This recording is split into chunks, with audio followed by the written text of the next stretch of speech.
In today's conversation, we will be talking about doula support and how does that look like.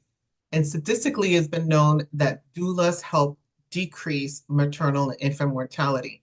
So in conversation today about doula and doula support, we have Mary Lacey Lemon from Lemon Life Doula who's going to talk to us a little bit about doula and how can they best support you during birth.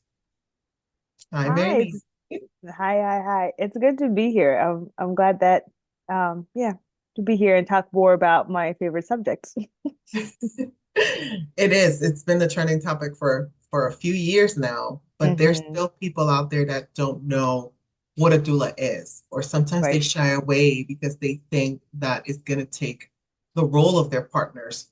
So just to get started, like, what is a doula? What does that Yeah, really mean? for sure. So like if you like Google it, right, to say like what is the definition of a doula, it is one that supports the family, not just the mom, supports the family that's birthing, with the emotional support, with the education support, and the physical support, right? So this education looks like really coming into the house, into the space that they're in the prenatal season, preparing them for birth, like, really learning about like what is happening with your body now, what happens at birth, what's your body doing, and how do you then prepare, right? So it's almost like doing like a, child doing a childbirth education Right. with the family, right? So that is that educational piece and really um the different things that are happening with the mom that they normally like text the doula like, hey, this happened, what, like, so we have been we've been trained to do that, and we're always doing continual education as well, right? So that's that education piece. The physical support is where again we're coming in prenatal, helping in kind of like movement and different things that you need to be doing now as you prepare for birth. And then for birth, the physical aspect is we're actually in labor room the whole time until baby is born and after, and we come to your postpartum. Um, I'm always laugh because when people ask, like, so you're in the labor room like the whole time? I'm like, yes, that's the role. That's a definition, right? So you have that education, you have that physical, and then it's that emotional support, right? It's really where you have somebody who you've built a relationship with and just holding space, right, with all the things that are happening, all the feelings that happen in pregnancy or the feelings that happen in labor, right, and after. So those three things tend to really define well, like what a doula is. And it's fun that you said that you built that relationship with the doula. So Mhm. how soon can they start working with you during that prenatal stage? My recommendation tends to be like the sooner the better. I do know that first trimester is a little bit tricky. You might be having morning sickness, right? And all these things that you're trying to wrap around your head that you are pregnant. So I will say early second trimester is best. If you have energy in your first trimester, maybe to even start interviewing like different doulas, because I also recommend that. Try to check out who else, might be maybe, just so you can see who's going to be a good fit for you, because remember doulas are coming into that space. I always call it a sacred space, like, right, they're walking alongside you in this journey, and you want it to be someone that feels good, not just for you but for you and partner, right? Mhm. That you feel comfortable with. But definitely early second trimester is when I'm having someone hire me. And how parents have been receiving you in this experience? What has been your journey working with parents?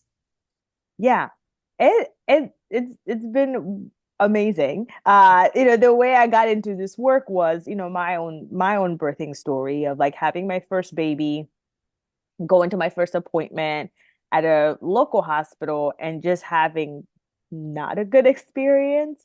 And then being introduced to like doulas and having someone walk alongside me in knowing all of this, like the education piece of like, oh, I can actually like change. I can go to like another provider. I can go to another hospital. Oh, I don't have to birth at a hospital, right? So that was like my story and my journey.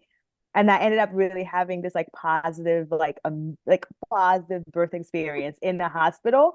So that was just like that always gets me hyped because I was like, yes, if I can do it, so can everybody else. So I think every time, like, I mean, we're going to 10 years now, that I do this work, what I'm doing, going in and building a relationship with parents, like I tap into that space of like what it feels like to be pregnant and to really have a lot more questions than answers.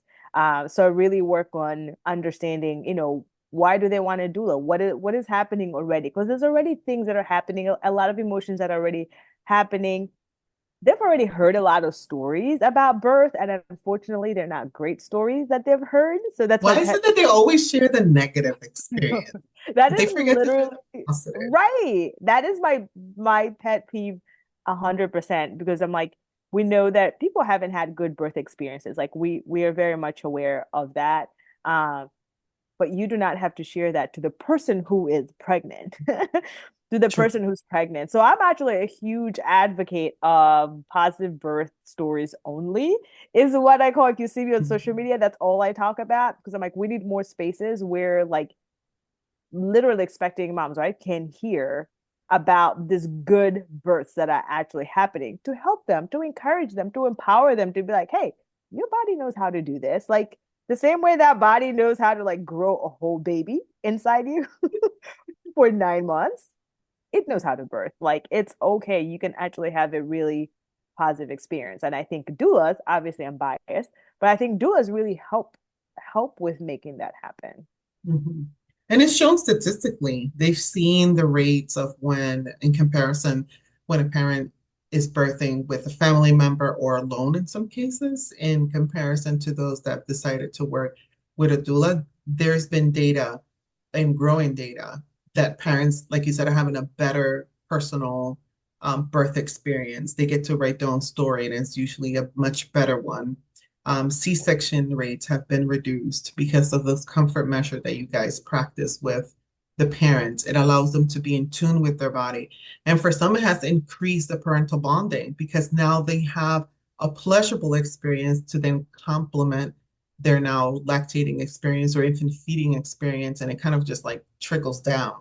It's like setting the stage per se. For sure, for sure. And that, yeah, and that is, yes, that's literally what, we do. One of the things, like you mentioned a little bit earlier, people think that a doula comes in and takes over, right? And it's like a doula does not come to take over. It actually just come to help you bond, to help you actually be more together, because we're over here help doing the other stuff that don't matter, right? So I was not don't matter, but I mean other stuff that like the partner doesn't have to be doing. Right. So I think I told you I just came out of the labor room the other day, like 2 days ago. Maybe that's why if I look tired, that's probably that's probably why. Um, and so Mama was birthing so beautifully. She needed some support with comfort measures, and the dad really wanted to kind of do these comfort measures. Um, but as a doula, I was able to notice that it was so much more beneficial for her when the dad was right in her face. Like, so he was right in her face, hugging her, embracing her, kissing her. And that just gave her so much energy. And it was my job to go on her, to do like a hip squeeze to do that comfort measure so that they can actually bond and so that she can feel safe and she can birth her baby. You see how that works? So doula really just comes and like literally helps, Enhances. enhances, that's the word, enhances this process. um and can you imagine if if I wasn't say I'm not saying I was like I saved the day, but can you imagine if I wasn't there, how difficult that would have been for dad, Mhm. right? He couldn't have just been there fully emotionally with her, right? Because he had to do these other physical things. She needed water to drink, right? There point we needed her to have some snacks because she was hungry, and we need her to have more energy. Who go gets the water, right? I am. I'll go get the water. Right. It's okay. You stay there. You were fine. But everything continues. She still gets the support that she needs, even if the dad is not the one who's doing it because they have a doula in that space. So Mhm. truly enhances, and that is literally the word for it. And it continues into lactation. So, the baby is home. And so I was with them Mhm. in their house and we're talking about, lactation and what's going on with that. And dad is like fully there, really trying to do this together because they know, oh, okay, Mary Nissi is gonna do these other things, right? We Mhm. needed to bring in extra support, get an IBCLC. What am I doing in postpartum? I'm literally like researching, okay, who can do this and doing this for them so that they don't have to worry about that. They can just focus on like feeding their, their baby, and feeding mom because we need her to eat and drink, right? We forget that the partners that parents pick do get tired and emotionally drained. And if you imagine that this is your loved one that is experiencing discomfort, sometimes they can get a little bit of flabbergasted and they Oh, can lock and then either freeze or they might grow tired and won't want to do it anymore. Or just for those that you've for seen sure. online, those memes of dad passed out in the chair, it does come to a time where they're exhausted. Yes. It's and that I think that tends to be a really missing piece, especially when you talk about first time parents who is what I mostly support. There's sometimes come into space where they're like, I just want it just to be us. And I'm like, yes, that's so it And would it be will. just you, but you will also have support because you both need support, right? Right. I'm gonna reference this birth just because I just came out of it. The dad really was very honest at the very, when baby was born and we were just kind of like enjoying, the view of the baby. And he was just like, whoa, that was really a lot. And he was like, that was really hard to like watch you go through it and I couldn't do anything. Right. And I was like, 100%. That is 100% true. And that's what he emotionally, it was very hard for him. And he's like, I couldn't take it away from him. Right. You know how like our partners be, if they see you carry a big bag, like, I got it here. I'm stronger. I got you. And in this case of laboring, like they cannot Couldn't. take that, could Mhm. not take that away from you. So I've definitely I try to like emphasis that and to also just like acknowledge that piece because dads can get a lot of I don't know, I find they get a lot of shade when it comes to birth. Like you didn't push a baby out. And that's true. We're not gonna take that away from the mom, right? We can't take Right. that away from her. But what they go through, I think we also can't take that away from them because there's, as you said, they're seeing their loved one go through something so Mhm. intense. Mhm. Um, it's really a lot. And that what happens in labor room is also a lot. There's things that happen in labor room that are normal, but they're not normal in real life. And that's the education piece we do, right? There's fluids, right? There's blood, there is noises, Right. uh, there's discomfort, Else. there's smells. These are all things that are normal in the labor space, but they're not in regular life, right? So one of the things he even said, he's like, whoa, I know you said that there was going to be blood, but I didn't expect this, right? Mm. Because it's like when someone is hurt and there's like this much blood, in my head, we gotta do something. But in this case, it's actually normal, right? That's a lot for a partner to be processing while you're in it. And again, a doula just comes and helps with that. He And could he could then he could with the medical providers that sometimes, especially for women of color like us, that they start to impose measures that we don't feel comfortable with, but sometimes we feel like we're bullied into. Like Mhm. when I first had my baby, I remember that I wanted to go, quote unquote, natural. I just didn't Mhm. want that medication to stop the pain. I didn't Mhm. want the epidural. I really Mhm. fought the Pitocin, but I was 2 weeks overdue and they were kind of, bullying me. They were kind of rushing. Although I was Mhm. in active labor, they did bully me into the Pitocin. That's as much as I agreed to. But Mhm. being in those spaces, I've known for a fact that doulas help to at least mediate and further For explain to sure. parent. Because you imagine that you're in pain and discomfort, and then you have this medical provider sharing all the wrong data or wanting to, right, for their own selfishness to speed up this labor for maybe their own, to satisfy their own agenda. But now you're left without information, without really knowing what language are they using or what language is this, what is this? Right. And this is where doulas kind of explain what's happening in real time and giving you that time to process. For sure, for sure. And that happens all the time, right? That happens all the time. And that's conversations like we're having, like I'm having already with the parents, like in the prenatal part of that education, we're doing that. Um, and when we come into a space and the provider comes and says, hey, we're gonna, I always love to give the example of like, we're gonna break your water, like we're gonna break your water, right? That is not informed consent. I don't know what that means, right? Now, as a Right. doula, I do know what that means. And like what I will actually do in that space, I use the brain method, but the where you ask about the benefits, the risk, the alternatives, right? The intuition, kind of like paying attention to what it feels inside. And then like, what if you say no, right? So I've already talked about with the parents about this. And so I now make the provider explain it in real life to, can you please share what the benefits of you breaking the water right now would be? Can you please share like what the risks would be? Is there other alternatives? That's the A part, right? Mhm. What if she doesn't want to, then what, right? And then I say, can you give her space so she can think about it? Because can you imagine you were in labor and they're saying they want to do an intervention, and then you have kind of like all those people just like looking at you like make the So decision. That's true. that's not fair. You can't really go inside you, that intuition part to really be like, what does my gut say? Is this really the time? Can we process that more? Um, and so that tends to be like my practice to be like, hey, and sometimes providers get a little bit irritated, but I'm like, that's what you should have started with in giving this information, Mhm. as opposed to just saying this is what we're doing. Um, I think Also in depending Western on medicine, it has slowly stopped being a natural process and it has been more a medical process. And for I sure. think I think that's where the misconception comes of that you need these interventions because I have those that said, "Oh, I'm planning a C-section because I've heard horror stories and I don't want to deal with that." And I'm like, that's major abdominal surgery.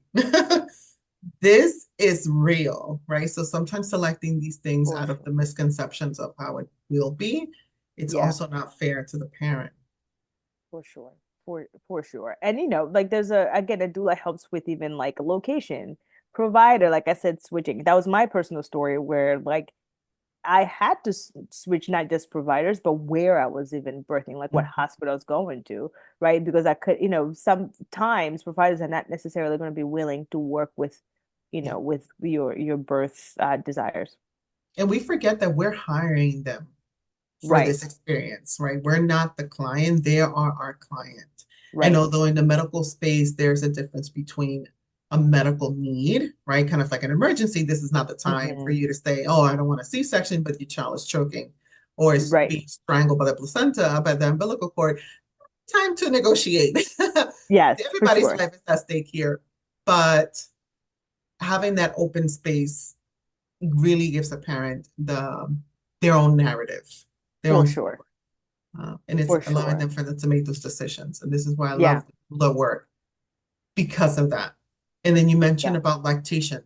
This is where I see us as allies towards decreasing maternal infant mortality, because you help bring this baby into this world, and then the lactation consultant kind of helps keep them alive. And not saying that both can't intertwine, but what has been your experience helping this parent not only now with the birthing, but then that transition into those early latching experiences? Uh, Yeah. Well, I know that once a baby is born, I stay long enough for the first latch to happen. That just tends to be really helpful because unfortunately, what's happening after the baby is born, there's a lot of moving pieces. Your placenta has to be birthed. They had to clean you out. If your perineum needs some stitching or whatever it is, there's just so much going on that now they also have to checklist that the baby did try to latch before they send you to the postpartum floor, right? So that just tends to be a bit chaotic. And so as a doula, and I know that most of the doulas that I work with do the same thing, we stay to support that first latch so that they're just like a lot more comfortable. Obviously the first latch always looks different. The baby is just here. If anything, sometimes the baby's not ready, right? But sometimes the baby is ready. But just being able to be there for that, before they're transferred to to postpartum. I always tell parents like, listen, once you go upstairs, I need you to ask for an IBCLC to come see you. I need you to have one or two IBCLCs see you, right? And then I will literally call the next day. Did you have an IBCLC come see you? Whether you're having good latch or not. I'm like, you just need someone to just come see you. Somebody's gonna who they're gonna I think I always try to let them know that like the highest lactation person who can support you, like the highest kind of like degree is an Mhm. IBCLC, right? Because I think that's also really helpful for parents to know. Like I know that as a doula, right? You're an IB, like this, but they don't know that in a hospital setting. So I have to say like so actually, it's an IBCLC who has like all the knowledge. Right. The clinical experience and The clinical experience, yeah. And I'm like, the nurses, they know some information that will help you. The doctor, yes, will have some information will help you, but you actually want like the highest clinical trained person to do Mhm. this. And that tends to click for them to be like, oh, I want that person. So then they ask for it. Because unfortunately, and I've heard of IBCLC saying like they don't have enough time sometimes, right? Depending on where you're birthing at, where they're working at in hospitals. So I say you initiate and ask for one to come to you to help. So that's kind of like the first like two things that I do in supporting lactation as a doula, and I know most doulas do that as well. And then it's doing like that first visit at home. As I said, I just went to see them. The baby was born the other day, and I've already been in their house. It's like, how is it going? Right? How is lactation going? How is feeding? Do you need help? And with this mom specifically, she was like, I do need help. So she actually ended up scheduling an appointment and going to an IBCLC because this was the case. So we really I think like you said, we're allies. We work really well together because I know, like I am trained in breastfeeding. I am now a CLC, which like gets me really excited. But I have so much to learn that I don't know, right? I'm an expert in doula work, but not Right. fully in lactation. And I know that that when they need support, I'm like, oh, okay, I know a That's person. I've even relevant contacted for you. us as the lactation consultants. There's times where I'm stuck and I'll say, oh no, we're going to have to bring someone in, another specialist, maybe an Yeah. OT or maybe a speech language pathologist. Someone else has to come in because this is going further than what my credentials can do for you. So, and that is recognizing that, like, where does my scope of practice ends For and where sure. does another person needs to come in? For sure, for sure. And I love, one of the things I advocate for is having parents identify lactation support ahead of time, right? So in this case, like we weren't able to like identify one in prenatal and had to happen after, but it just works so much better when an IBCLC can come see you before, right? Or like about it like a lactation support group, whatever it Mhm. is, just identifying those things ahead of time because once the baby comes, it's really it's hard. It's You're hard. There's a reason why tired. you're tired, you're bleeding, you're Right. exhausted. It's just so great to kind of like do that in prenatal. And that's what we do, especially like around lactation is prepping that. What is preparing for a successful lactation journey in your prenatal. I like that you're touching several subjects in your consultation because now you're bringing awareness to this parents like, hey, okay, we're prepping for the birth, but there are going to be other steps when the baby's here, taking advantage when the baby is still in utero, where it's not crying, you're not busy. You can really center the focus around, okay, this is step one, and then step two. Because in step two, after the baby's here, it really gets a little complicated. Even to travel, I know we still have to go to the pediatrician. Obviously, it's a Right. requirement. It is critical for this baby to get checked within less than 3 to 5 days after birth, and then a week, and then the second week, and then after that, the appointments used tend to be monthly. But it's so critical for parents to know all this information ahead of time because you're sore. This is why I'm Yours, so happy with virtual support, right? You get like teaching consultants that can see you virtually or in for person sure. because now you're in your space and you don't have to get in the car and get the baby And because go we all know when somewhere. it's time to go, this is when they do the massive poop. Yep. This is when they get Always. fussy. Oh Always. my God. Always. I always tell my virtual clients when they're late, don't worry about being late because the day that you're on time, you will be an alien. No one in history has made it to somewhere in time unless they're like really sticklers on time management. It's true. It's so hard. It's true. It's true. No, virtual support I think has also just really enhanced yeah, like lactation support. And then you have like IBCLCs who come in the homes as well, which has also just been it's been a game changer. It's definitely been a game changer. Now, I've heard that there's been a lot of doula support virtual. What are your thoughts on that?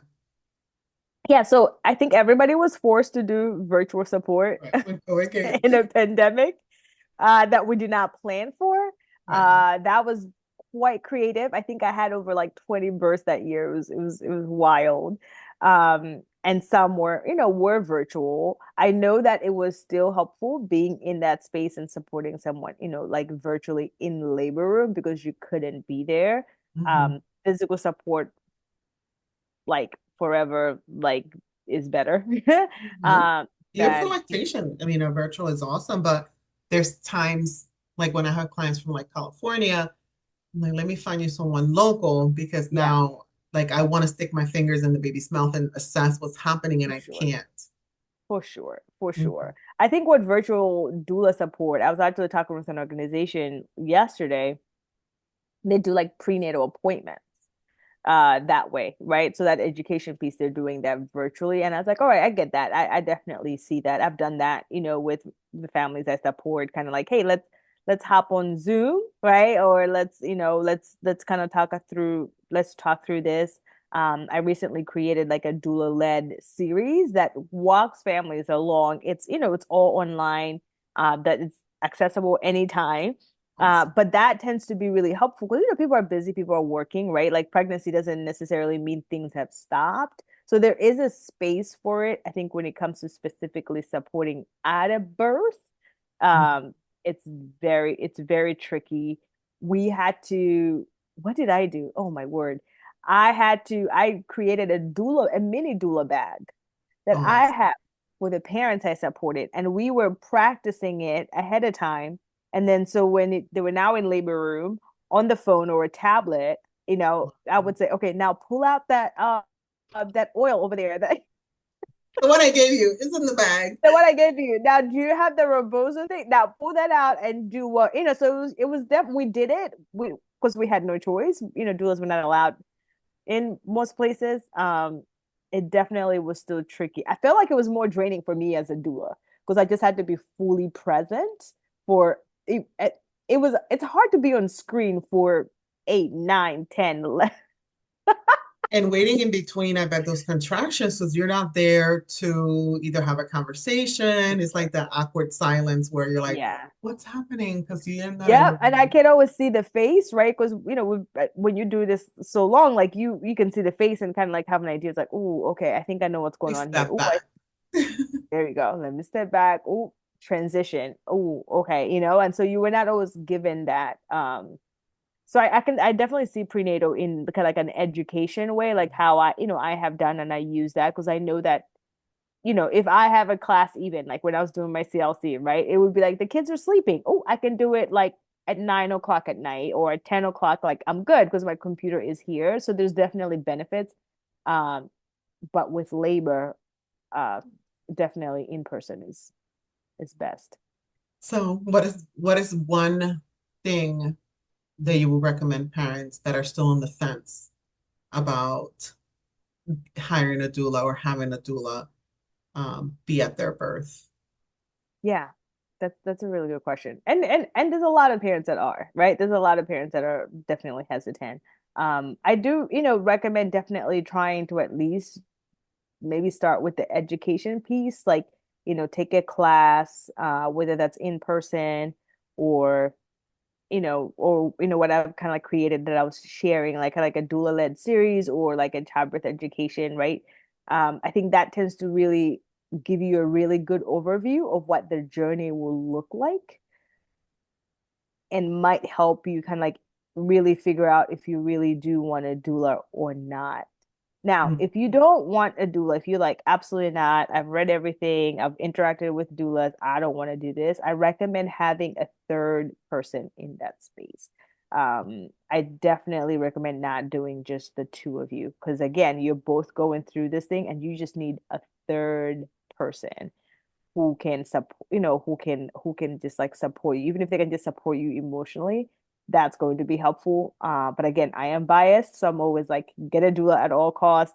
Put it on your baby Your shower list, registry. your Mhm. registry.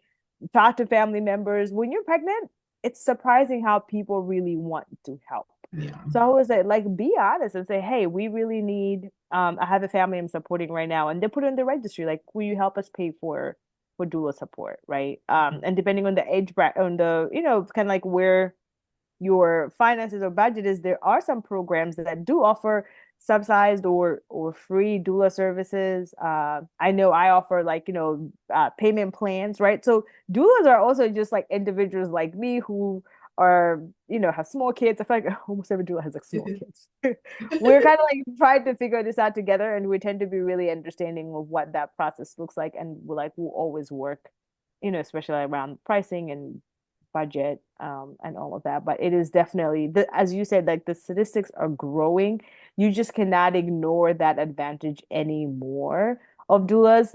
When I was having my second baby, here I am practicing this work, and my husband was like, "Do we need a doula?" I said, 100%, right? He's like, like that's As not even. educated as I am not the one in control during There this you go. time. There you go. And that's really what it was. And he was like, oh, I didn't think about it in that way. I was like, yeah, like at that, yes, I know all these things, but yeah, 100% we need to do it. And we did. We got to do it. That's awesome. Yeah. So there's a chance to give your plug and tell us a little bit about where parents can find you, especially if you have an online course, where can they go and take advantage of all of that? Yeah, they're all on my website. My name is very easy to remember, especially my last name. It's Lemon. Like kids always think it's really funny. It's like Lemon. I'm like, yeah, it's Lemon. Right. So when we think of Lemon. So it's just lemonlifedoula.com. And on there is, the services that I offer. Again, I talked about the doula-led classes that I have created that are just like, it's a series of, just the work that I've been doing, the continual education that I do. Uh, to really just help you move along and know how to I would say how to plan, prepare, and practice like ahead of time for your birth. So I give you resources and really walk alongside you, even though it is pre-recorded. We have a community on there.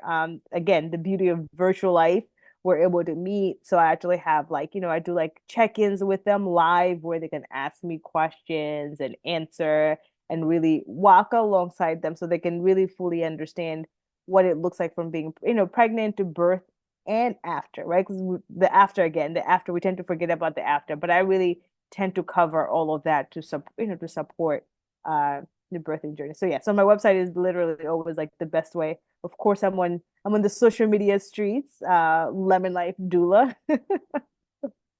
Yes.